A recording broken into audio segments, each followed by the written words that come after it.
All right, so this should be page 2 in your note packet. I just have my papers like separated. So this is the front page, and if you just turn it over, we are going to talk about the Pythagorean theorem, which you should have learned probably in middle school, but also in geometry.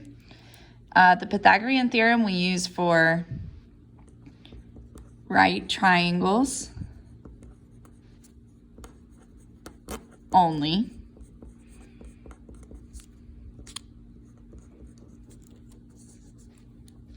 And it is a squared plus b squared equals c squared.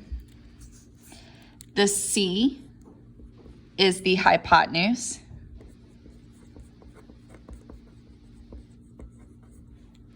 And it really doesn't matter which side you call A or B. Like, you just kind of like pick a side for A or B. So if it helps you to like, you can also write it like x squared plus y squared equals c squared, if that helps you, so that you know, like, these don't matter. The only thing that really matters is that the hypotenuse is on the other side of the equal sign. Okay, so we're going to do these for first. So to tell if it's a right triangle, the hypotenuse is always the largest side. So I'm going to do 5 squared plus 12 squared and see if that equals 13 squared.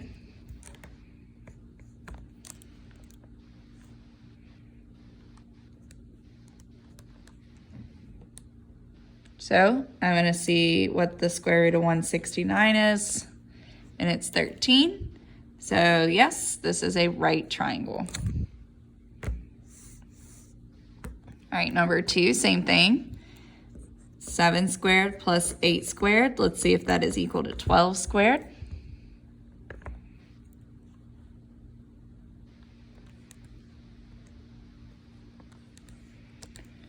And 12 squared is 144.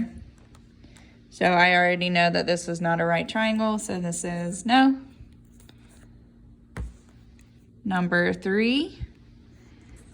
So you can put like a not equal to. 6 squared plus 8 squared. Let's see if that is equal to 10 squared. 36 and 64. Yeah, and the square root of 100 is 10, right? So yes. And then 4 squared plus 8 squared equal to 9 squared. That looks like a 42.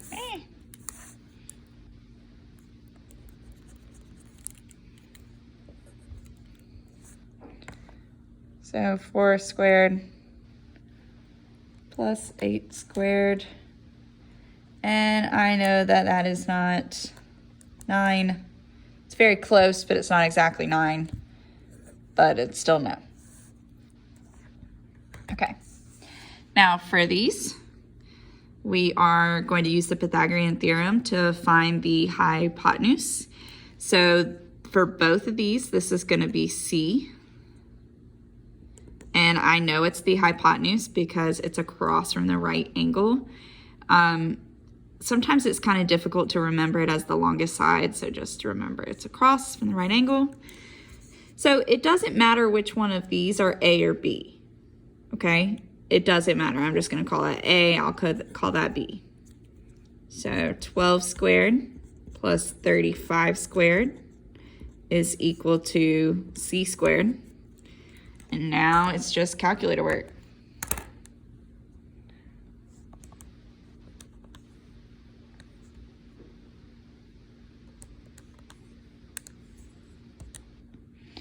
And let's find the square root of 1369, 37. So what I did, if I was to work this out, I did 1369. To get C by itself, I took the square root, and C is equal to 37. But you could just do what I'm doing in the calculator. That's totally fine. Okay, so this one, this time, we'll just call this A and we'll call this B. It doesn't matter. The only thing that matters is C. So 16 squared plus 12 squared equals C squared. 16 squared plus 12 squared is 400. And if I take the square root of 100, 400, it is 20. Okay, nice and easy. All right, these two are a little bit different because this time I am not finding the hypotenuse. I am finding a side length. So we can call this A, we'll call this B. I know C, okay? So if I set up A squared plus B squared equals C squared, it's 28 squared plus B squared equals 35 squared. So now I have to subtract 28 squared.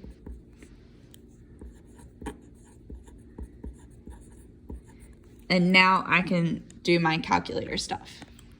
So anytime that you're not finding the hypotenuse, you are going to subtract.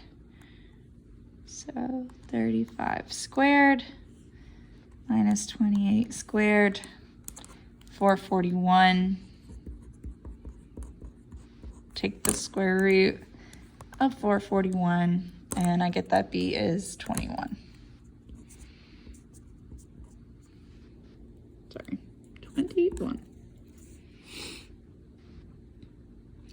All right, so same thing here. This is the hypotenuse. So this is C. We'll call this A, we'll call this B. It does not matter for A and B. Please get that in your head.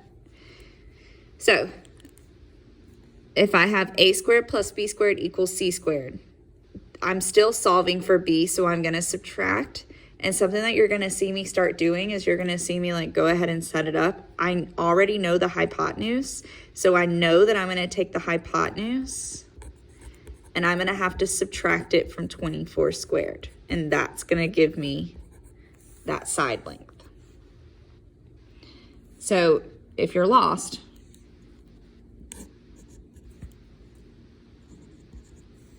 A squared plus B squared equals C squared, right?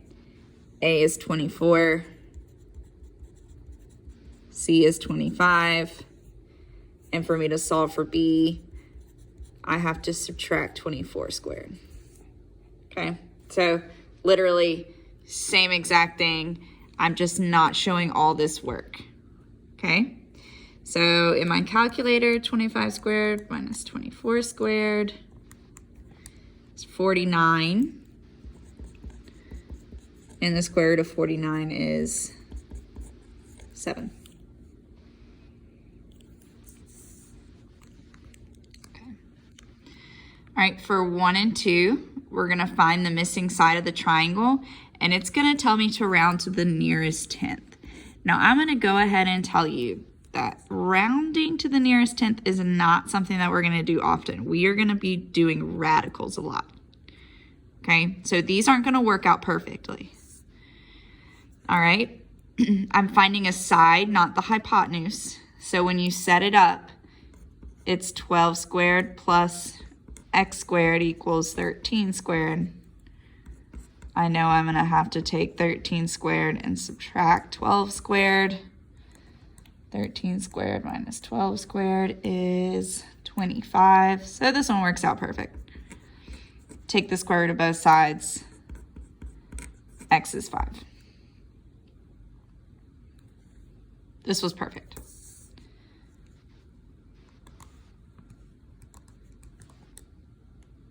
I think this one's gonna be perfect also. That's fine. All right, so we're finding the hypotenuse. 4 squared plus 3 squared equals C squared. I'll just call it C. It's the hypotenuse.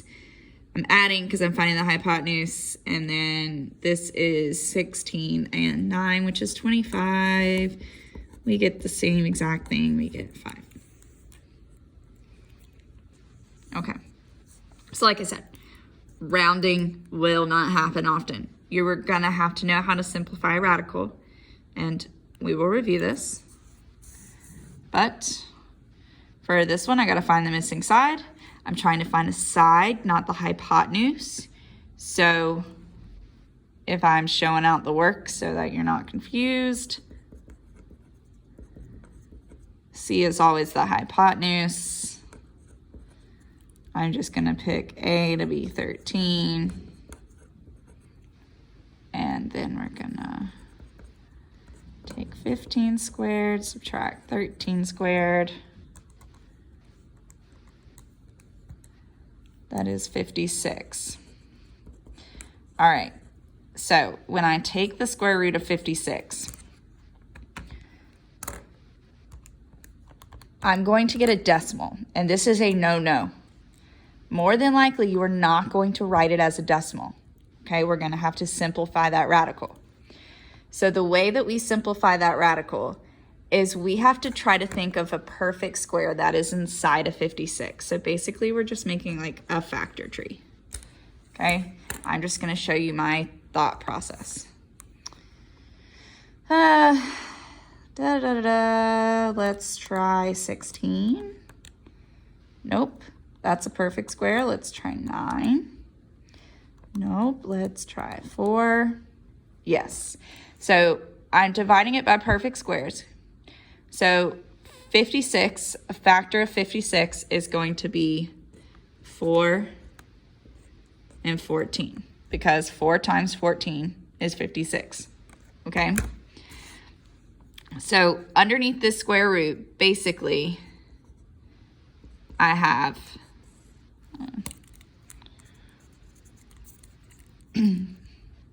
4 times 14, okay? The square root of 4 is 2.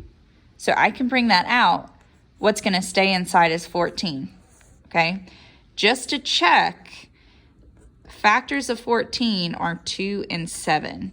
And I can't, like, make them a perfect square. Like, I can't take the square root of 2 or the square root of 7 without getting a decimal. So this is the simplest radical form.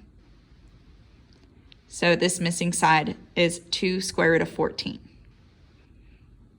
And if you ever want to like check to make sure you did it right, like the square root of 56 is this. If you do 2 square root of 14, you should get the same thing. So let's do another one. I'm trying to find a side length, not the hypotenuse. Okay, so it's 8 squared plus bx, whatever you want to call it, x squared equals 16 squared. I'm going to subtract. So x squared equals 16 squared minus 8 squared. X squared is 192. Okay, if I take the square root of 192, I have a decimal. So I have to try to simplify this radical. So I'll come down here, 192. Let's see, 192, what are you divisible by? Nope. Nope. Oh. There must be another one. So the reason why I'm saying, there must be another one is because I have 16 and 12, right?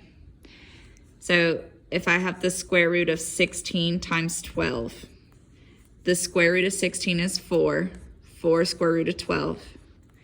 But I can take 12 further. So I know that 12 is 4 times 3. So this is 4, square root of 4 times 3. The square root of 4 is 2. So now I have 4 times 2 square root of 3, which is going to give me 8 square root of 3. So also, that means that 192 is probably divisible by 64, which it is. So if I would have tried 64, which I didn't, I should have, then 192 is 64 times 3. So the square root of 64 times 3, the square root of 64 is 8. So I'm getting the same exact thing either way that you do it. It doesn't matter, just as long as you get it down to the simplest form. So x is 8 square root of 3. Okay, it's really important for trig that you know how to do this, and we're just going to review it today, simplifying these radicals. Also, just knowing the Pythagorean theorem in general, like this is going to have to be like, you're going to have to know when to use it. Okay? Okay, bye.